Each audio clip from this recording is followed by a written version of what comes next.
یہ خانہ کعبے کا پرانا ماڈل ہے، ٹھیک ہے.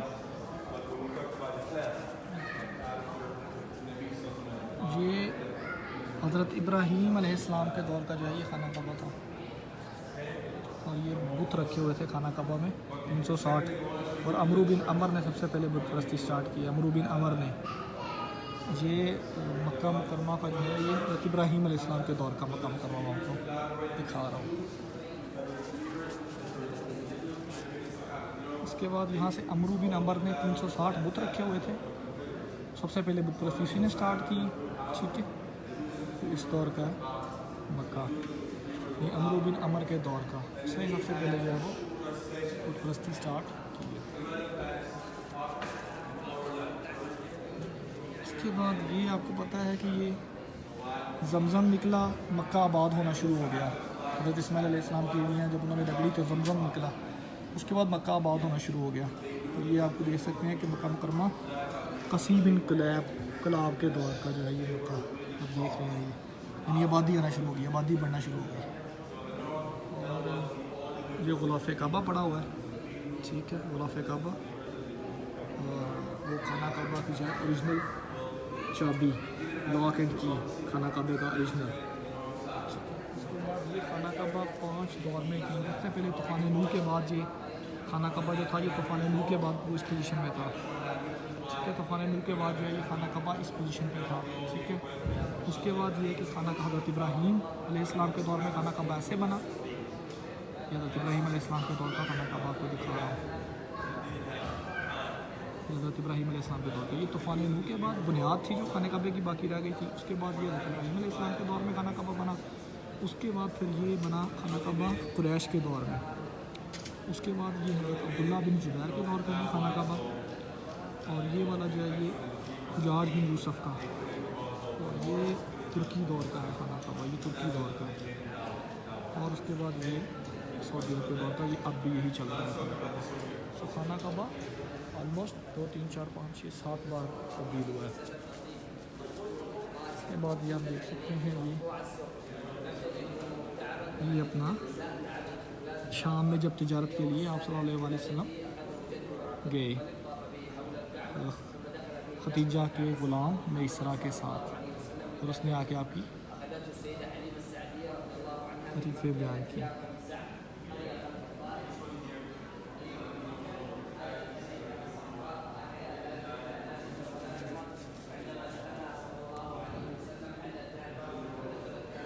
یہ جب تجارت ہوتی تھی ملک شام میں، لوگ تجارت کے لیے جایا کرتے تھے.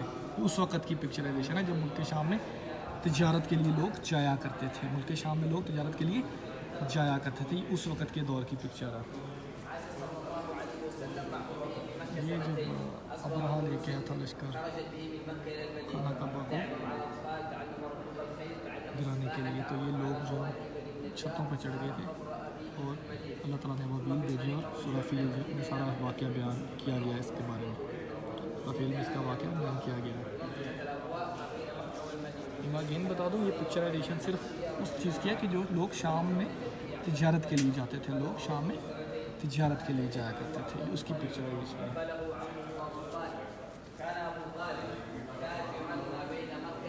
اس کے بعد یہ آپ کو پتہ ہے 55 دن بعد واقعہ فیل کے بعد، یعنی جب ابرہا کا لشکر تباہ و برباد ہو گیا، اس کے 55 دن، اس واقعے کے 55 دن بعد آپ سرکار صلی اللہ علیہ وسلم کی پیدائش ہوئی.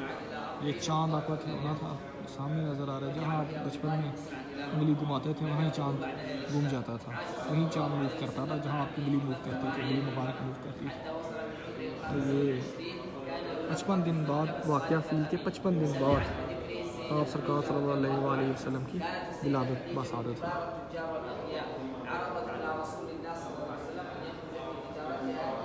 اس ٹائم کا کو میں دکھا رہا ہوں.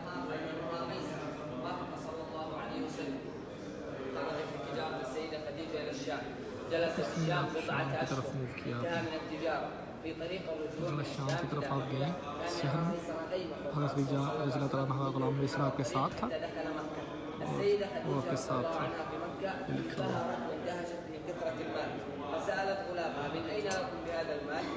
حكى لها بكل جزئية جرت في الرحلة. أهم جزئية حكى لها أن رسول الله صلى الله عليه وسلم جلس تحت شجرة في الأردن. قال الرهبان لقافلة رسول الله: من هذا؟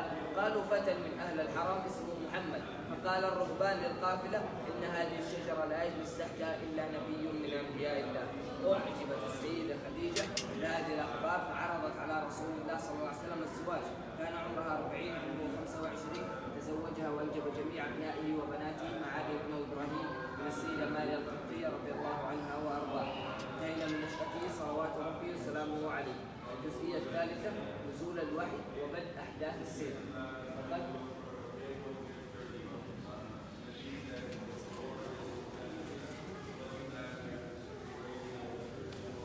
یہ سارے آپ کو ڈپکشن نظر آ رہی ہے اس دور کی.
ہوا تھا واقعہ کہ حضرت اسود کو لگانے کا، تو آپ صلی اللہ علیہ وسلم نے فرمایا کہ جو سب سے پہلے صبح آئے گا وہی حضرت اسود لگائے گا. تو آپ صلی اللہ علیہ وسلم سب سے پہلے پہنچے تھے، لیکن پھر اس طرح پکڑ کے لوگوں نے آپ صلی اللہ علیہ وسلم کے ساتھ حضرت اسود آپ صلی اللہ علیہ وسلم نے ہی نصب کیا تھا. خانے کعبے کے اندر لوگوں نے ساتھ پکڑا تھا، حضرت اسود آپ صلی اللہ علیہ وسلم نے ہی نصب کیا تھا. یہ وہ اس کی پکچرائزیشن.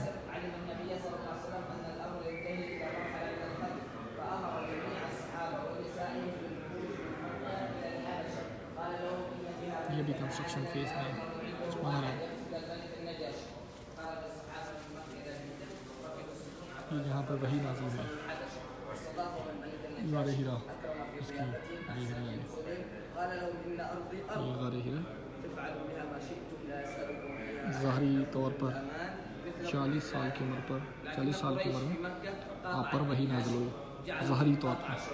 ویسے تو آپ صلی اللہ علیہ وسلم سب سے پہلے جب کچھ بھی نہیں تھا اس طرح اس دنیا اس کائنات کے بننے سے 1000 سال پہلے آپ صلی اللہ علیہ وسلم نبی بن چکے تھے. تو یہ ظاہری طور پر آپ صلی اللہ علیہ وسلم کو جو نبوت تھی وہ 40 سال کی عمر میں اور غار ہرا میں. یہ وہ جگہ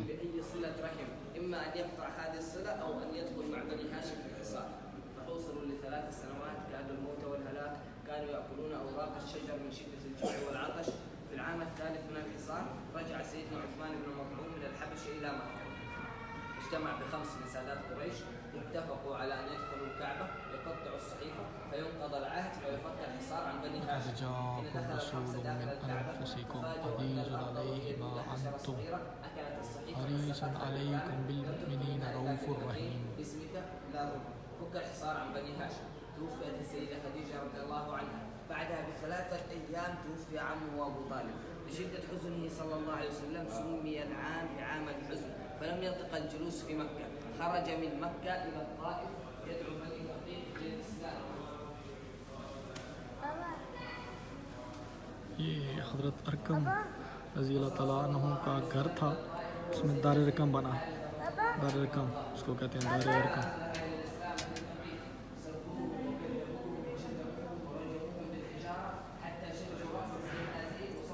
اس کی منظر کشی کی گئی ہے.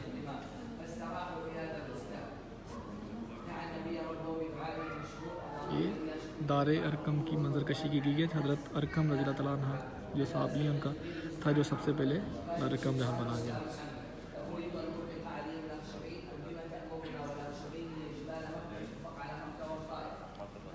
یہ ہجرت حبشہ، کشتیوں کے ذریعے ہوئی ہجرت حبشہ.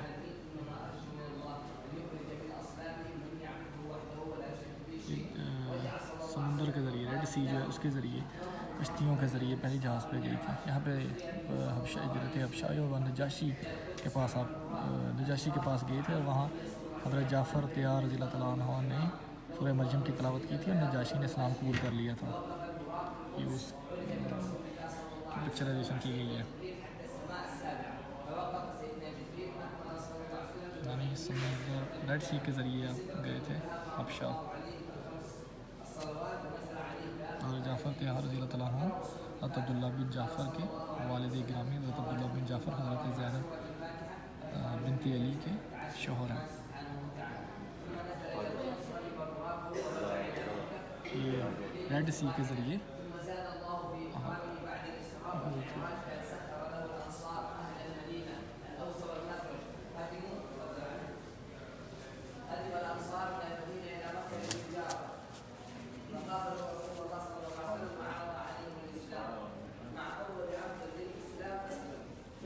طائف کا سفر.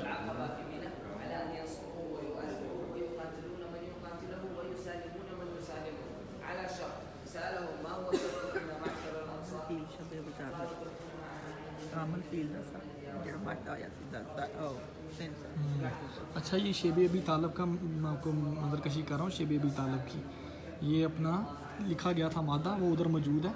یہ یہاں پہ اس ایریے میں صرف یہ جو ایریا ہے یہاں آپ صلی اللہ علیہ وسلم 3 سال رہے. آپ کے ساتھ حضرت ابو طالب اور خدیجہ الکبریٰ بھی رہی آپ کے ساتھ شیب ابی طالب میں. ٹھیک ہے 3 سال تک. اس کے بعد پھر اس کو کیڑا کھا گئے تھے اس مادے کو. اس کے بعد یہ اس کی منظر کشی کی گئی ہے.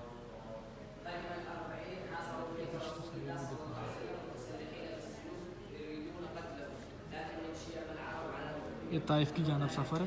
یہاں پہ آپ نے اداس کے باغ جو سب سے پہلے طائف میں ایمان لے کے وہ اداس تھا. اس نے آپ کو انگور پیش کیے تھے.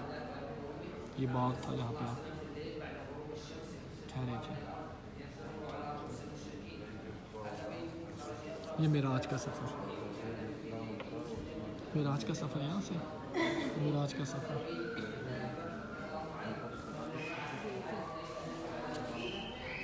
یہ مسجد الاقصیٰ کا گنبد نہیں ہے. مسجد الاقصیٰ یہ ہے. یہ اس کا گنبد ہے کہ اس کے نیچے ایک پتھر ہے جس کی یہاں سے آپ صلی اللہ علیہ وسلم معراج پہ گئے تھے. ٹھیک ہے یعنی اگر آپ کو پراپر دکھاؤں تو یہ دیکھیں یہ مسجد اقصیٰ یہ ہے. ٹھیک ہے یہ مسجد اقصیٰ ہے. یہ وہ مسجد اقصیٰ کا جو یہودی ہیں وہ شو کرتے ہیں کہ یہ مسجد اقصیٰ نہیں یہ گنبد ہے. ٹھیک ہے اس کے نیچے ایک پتھر ہے وہاں سے آپ صلی اللہ علیہ وسلم نے سفر معراج کیا تھا. مسجد اقصیٰ یہ ہے وہ بھی میں آپ کو دکھاتا ہوں. آ جاؤ فیصل تھوڑا سا بتاؤ. یہ پتھر ہے جہاں سے آپ صلی اللہ علیہ وسلم نے سفر معراج کیا تھا. یہ اس گنبد کے نیچے ہے. یہ گنبد مسجد اقصیٰ کا نہیں ہے. جو لوگ یہودی لوگ ہیں وہ مسلمانوں کو کنفیوز کرتے ہیں. مسجد اقصیٰ اصل میں یہ ہے. یہ مسجد اقصیٰ ہے. یہ اگر میں دکھاؤں تو یہ مسجد اقصیٰ یہ سامنے دیکھیں یہ گنبد ہے. یہ مسجد اقصیٰ ہے. اس کے سامنے وہ گنبد کے نیچے پتھر ہے جہاں سے آپ صلی اللہ علیہ وسلم نے سفر معراج کیا تھا. اور یہ مسجد اقصیٰ اس کے ساتھ جو ہے ایریا آپ کو دکھا رہا ہوں یہ سارا کیا ہے یہ بیت المقدس کا ایریا ہے. سارے کا سارا جو ایریا آپ دیکھ رہے ہیں یہ بیت المقدس کا ایریا. دیکھیں یہ آپ کو صاف پکچر دیکھیں. یہ وہ جو سامنے آپ کو یلو گنبد نظر آ رہا ہے گولڈن کلر کا وہ اس کے نیچے سے جو پتھر ہے وہاں پہ یہ والا جو آپ کو ابھی زوم کر کے دکھا رہا ہوں اس کے پتھر کے نیچے آپ ہم نے سفر معراج کیا تھا. اور یہ جو گنبد یہ مسجد اقصیٰ ہے. ٹھیک ہے اس کے ساتھ ساتھ کا جو ایریا ہے وہ سارا بیت المقدس ہے.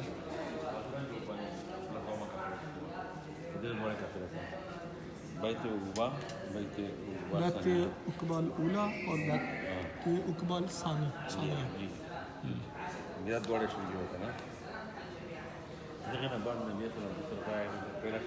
یہ ہجرت جو کہ مکہ سے مدینہ کی جانب یعنی ہجرت مکہ ٹو مدینہ یہ ہجرت جو کی گئی اس میں جو ہے وہ یعنی مکہ سے آپ مکہ سے مدینہ کی طرف آپ نے ہجرت کی. یہ وہ جگہ ہے جہاں پہ پھر آپ صلی اللہ علیہ وسلم نے جہاں قیام کر رہے تھے تو باہر انہوں نے آپ صلی اللہ علیہ وسلم کو نعوذ باللہ قتل کرنے کے ارادے سے آئے تھے، لیکن آپ صلی اللہ علیہ وسلم نے اپنے بستر پر مولا علی کو سلا دیا اور خود آپ نے سورہ یاسین کی تلاوت کرتے ہوئے ان پر مٹی پھینکی اور وہ اندھے ہو گئے، انہیں کچھ نظر نہیں آ رہا تھا، جس کو قرآن مجید میں سنایا گیا اے نبی کنکریاں تم نے نہیں میں نے پھینکی تھی۔ اس کے بعد پھر آپ ایزیلی نکل گئے اور یہ پھر آپ کو پتہ ہے غار ثور کا منظر سٹارٹ ہو گیا۔ آپ نے سیدنا صدیق اکبر کے ساتھ غار ثور پہ آپ نے قیام کیا تھا اور وہاں پہ وہ پہنچ گئے تھے، لیکن کبوتر نے انڈے دے دیے اور مکری نے جالا بنا دیا تھا، تو انہیں وہ غار ثور میں آپ نے ابو بکر صدیق کے ساتھ قیام کیا۔ یہ ہاں، یہ سب سے پہلے جو شخص مدینہ انٹر اس کا نام یسرب تھا، تو اس نے اپنے نام پہ یسرب رکھ لیا، لیکن آپ نے یسرب کا مطلب ہوتا ہے بیماریوں والا، تو آپ نے اس کا نام مدینہ منورہ رکھا، مدینہ طیبہ رکھا۔ یسرب نام رکھنے سے آپ نے منع فرمایا، ٹھیک ہے، مدینہ منورہ اس کا نام رکھا گیا۔ یہ غار ثور کا ایک لطف میں آپ کو دوبارہ دکھا دوں، یہ کبوتر نے انڈے دے دیے تھے، مکری نے جالا بنا دیا تھا کہ اللہ صلی اللہ علیہ وسلم اور صدیق اکبر کے ساتھ تھا۔ یہ آپ صلی اللہ علیہ وسلم کی اٹھنی قصہ کا منظر ہے۔ جب آپ صلی اللہ علیہ وسلم کا وصال مبارک ہو گیا تو یہ اتنا روتی تھی کہ اس کی آنکھیں چلی گئیں۔ اس کے بعد پھر یہ نہ کچھ کھاتی تھی نہ پیتی تھی اور اسی حالت میں اس کا وصال ہو گیا۔ تو نبی سے جانور بھی اس حد تک عشق کرتے، اس حد تک عشق ہے، اس کی پکچرائزیشن کی گئی ہے۔ سبحان اللہ، یہ کس بار کی پکچرائزیشن کی گئی ہے۔ جب آپ صلی اللہ علیہ وسلم کا وصال ہو گیا تو یہ اتنا روئی کہ اس کی آنکھیں چلی گئیں اور یہ کچھ کھاتی نہیں تھی اور اسی حالت میں اس کا وصال ہو گیا۔ یہ ترکی دور کے برتن ہیں، اللہم صلی علی محمد وعلی آلہ۔ یہ شہر آباد ہونا شروع ہوا ہے، مدینہ شہر من كثرة الشرب والشبع أجد حليب ليس لنا شاة حلوبة یہ ترکی دور کے برتن ہیں، یہ 70-80 سال پرانے برتن ہیں، زیادہ پرانے نہیں ہیں، ان کا کوئی تعلق نہیں، جسٹ کلچرل کے لیے رکھے گئے ہیں، کلچر کو شو کرنے کے لیے، کہ اسلامک پوائنٹ آف ویو سے ان کا کوئی تعلق نہیں ہے۔ بأنه رسول الله صلى الله عليه وسلم قالت له إني رأيت رجلا ظاهر الوضاءة من الضوء بمعنى على جسمه الشريف هذا کہ یہ قرآن پاک ہے، کچھ پرانے،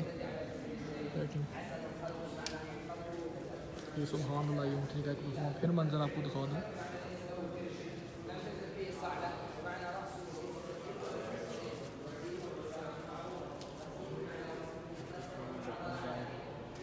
یہ پرانے چکیاں، یہ برتن، یہ پڑے ہوئے ہیں، یہ مدینے کا ماڈل، یہ مدینہ شریف کا اوس و خزرج کے جو قبائل رہتے تھے ان کا ماڈل ہے۔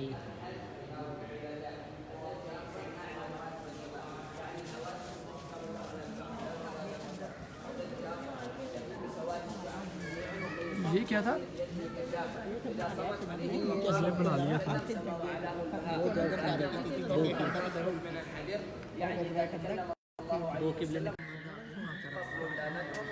بمعنى لا يكثر من الكلام أجهر الناس وأجمله من بعيد أحلاه وأحسنه من قريب ربعة لا تشنأه من طول ولا تقتحمه عين من قصر غصن بين غصنين أنظر الثلاثة منظرا أحسنه من قلب رفقاء يختصون به وهي أفضل من وصفه صلوات ربي وسلامه عليه. كان يلحق به سراقة بن مالك مشركين مكة. سراقة كلما يقترب من رسول الله صلى الله عليه وسلم تغوص أقدام الفرس ويسقط عن فرسه 3 مرات. استسلم سراقة طلب الأمان. قال له صلى الله عليه وسلم لا تخبر المشركين مكة أنك رأيتني. قال سراقة وعدوني ب100 من الإبل قال صلى الله عليه وسلم بشرت تاج سواري كسرى ملك بلاد فارس. قال سراقة ويحك تفر من قريش تصبح طريدا لوحدك في الصحراء تبشرني بتاج سواري كسرى أعظم امبراطورية على وجه الأرض إنك رجل لا تكذب يا محمد. قال صلى الله عليه وسلم أعطيك وثيقة عهد كتبها سيدنا أبي بكر ختمها رسول الله. أخذ سراقة الوثيقة رجع بها إلى مكة.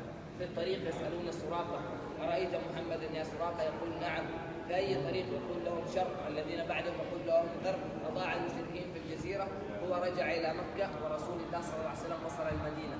ظل سراقة ينتظر الجائزة 16 سنة 16 عام.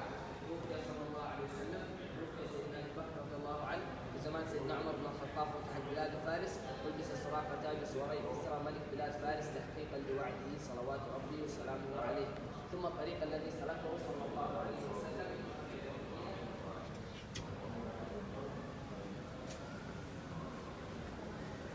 یہ آپ کو بتا چکے ہیں کہ تین ہی قبیلے تھے، دو کو آپ صلی اللہ علیہ وسلم نے نکال دیا تھا، بنو قریظہ قطاری کی.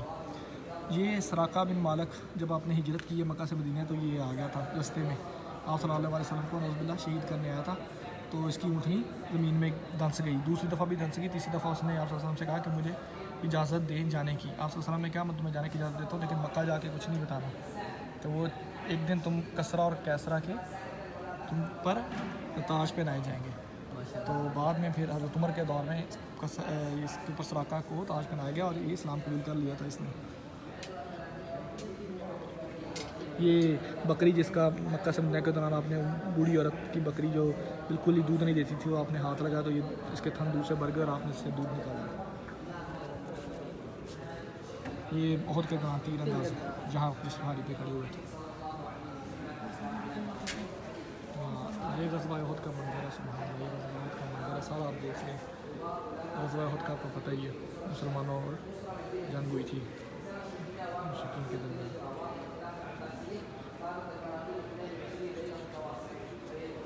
غزوہ احد، یہ غزوہ خندق، غزوہ خندق کا یہ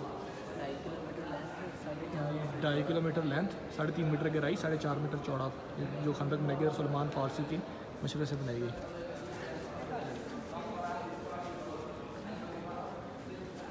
یہ آپ کو دکھا رہے ہیں.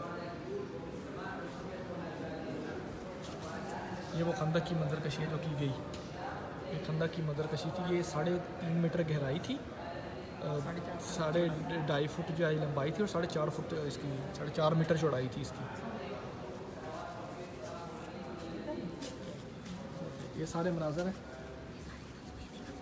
یہ غزوہ بنی نصیر ہے، ٹھیک ہے. یہ غزوہ بنی کینقان ہے. یہ مسجد نبی کا ماڈل ہے.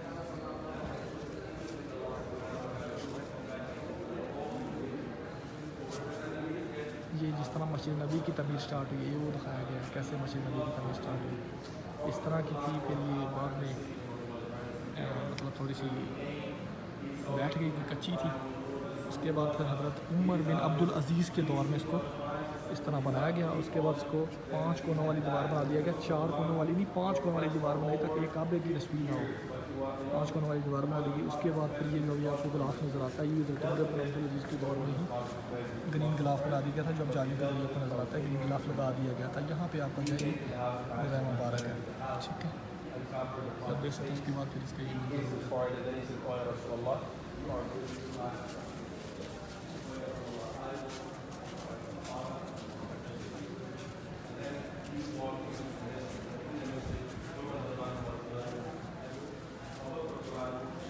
یہ بقیع کا، یہ بقیع کا منظر. یہ آپ کی جو ازواج مطہرات آپ صلی اللہ علیہ وسلم کے ان کے گھر ہے. مسجد نبی کا ماڈل